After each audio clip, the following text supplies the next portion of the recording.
తెలుగు రాష్ట్రాల్లో పలు చోట్ల స్వల్ప భూప్రకంపనలు వచ్చాయి. బుధవారం ఉదయం 7:27 కొన్ని సెకన్ల పాటు భూమి కంపించింది. దీంతో ప్రజలు భయాందోళనకు గురయ్యారు. ఇల్లు, అపార్ట్మెంట్ల నుంచి బయటకు పరుగులు తీశారు. తెలంగాణలోని ములుగు జిల్లా మేడారంలో భూకంప కేంద్రాన్ని గుర్తించారు. దీని తీవ్రత రిక్టర్ స్కేల్పై 5.3గా నమోదైంది. హైదరాబాద్ సహా పలు ప్రాంతాల్లో భూ ప్రకంపనలు వచ్చాయి. ఉమ్మడి వరంగల్ జిల్లాలో ములుగు, హనుమకొండ, భూపాలపల్లితో పాటు ఉమ్మడి ఖమ్మం జిల్లాలోని కొత్తగూడెం, మనుగూరు, భద్రాచలం, చర్ల, చింతకాని, నాగులవంచ, ఇల్లందు ప్రాంతాల్లో ప్రకంపనలు వచ్చాయి.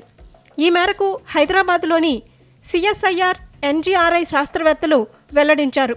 భూకంప కేంద్రం నుంచి 225 కిలోమీటర్ల పరిధిలో భూ ప్రకంపనల ప్రభావం కనిపించింది.